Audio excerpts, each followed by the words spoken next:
अस्सलामुअलैकुम। आज की कहानी एक डाइन के बदला के मुताल्लिक है। चलें कहानी शुरू करते हैं। अहमद शहर से अपने गांव कछार वापस आता है। उसका मकसद वहां अपने वालिद की पुश्तैनी ज़मीन पर एक बेहतरीन स्कूल बनाना है। अहमद के चेहरे पर जोश है, लेकिन गांव की हवा में एक अजीब सी सर्द गहरी खामोशी है। अहमद का पहला काम ज़मीन पर खुदाई यानी डिगिंग शुरू करवाना है। हकीम चचा की वार्निंग। जब बुलडोज़र ज़मीन पर चलने लगता है तो गांव के सबसे बुजुर्ग हकीम चचा वहां आते हैं। उनकी आंखों में डर और गम है। हकीम चाचा, अहमद बेटा, ये ज़मीन सिर्फ मिट्टी नहीं है। इस ज़मीन ने खून देखा है। इसके अंदर सुल्ताना की रूह कैद है। इसे मत कुरे दो, वरना वो निकल आएगी। अहमद उनकी बात को वहम समझकर टाल देता है, लेकिन उसकी बहन सना डर जाती है। उसी रात सना को अपनी खिड़की से बाहर धुंध मिस्ट में उलझकर चलने की आवाज आती है।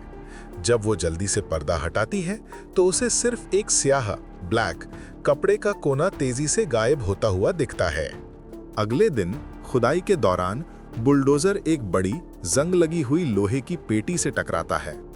पेटी बुरी तरह से छोटी छोटी जंजीरों से बंधी हुई है। मजदूर डर के मारे काम रोक देते हैं। अहमद जबरदस्ती उस पेटी को हवेली के तहखाना बेसमेंट में रखवा देता है। जब सना और अहमद मिलकर पेटी को साफ करते हैं तो देखते हैं कि पेटी पर खून के पुराने धब्बे हैं और उसके ऊपर कुछ मुरक्का तावीज लगे हुए हैं। सना को एक तांत्रिक से मालूम होता है कि उस जमीन पर सुल्ताना नाम की एक मजलूम औरत को डायन कहकर जिंदा दफन किया गया था और उसके हथियार यानी उसकी लंबी चोटी को उसकी मौत के बाद कब्जे में ले लिया गया था। रात की गहरी खामोशी। अहमद और सना पेटी खोलने का फैसला करते हैं। जैसे ही वो आखिरी तावीज हटाकर पेटी का ढक्कन खोलते हैं, जोर से बिजली कड़कती है और हवेली की सारी रोशनियां बुझ जाती हैं।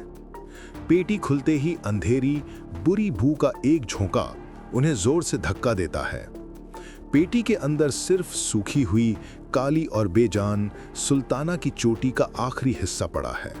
सना खौफ से, अहमद, हमने उसकी रूह को आजाद कर दिया। अगली सुबह गांव में डर और वहशत फैल जाती है। हकीम चचा की लाश उनके खेत में मिलती है।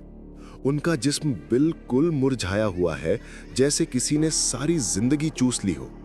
उनके चेहरे पर आखिरी पल का खौफ जमा हुआ है। गांव वाले कहने लगते हैं, डायन वापस आ गई है। उसी दोपहर जब अहमद बाहर गांव वालों से बात कर रहा होता है तो सना हवेली में अकेली होती है।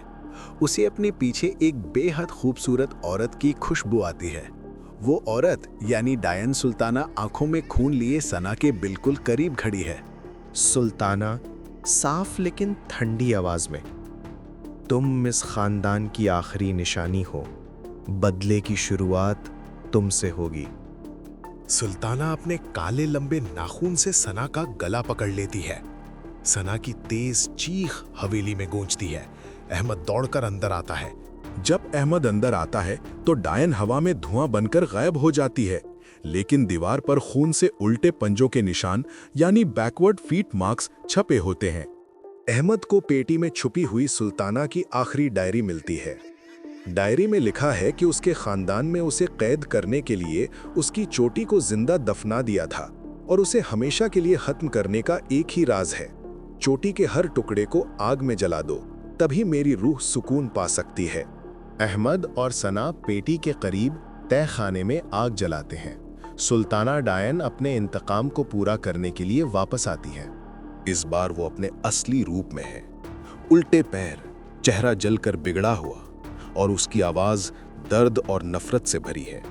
डायन चीख कर, तुम मुझे नहीं रोक सकते। तुम्हारे पुरखों ने मुझे धोखा दिया।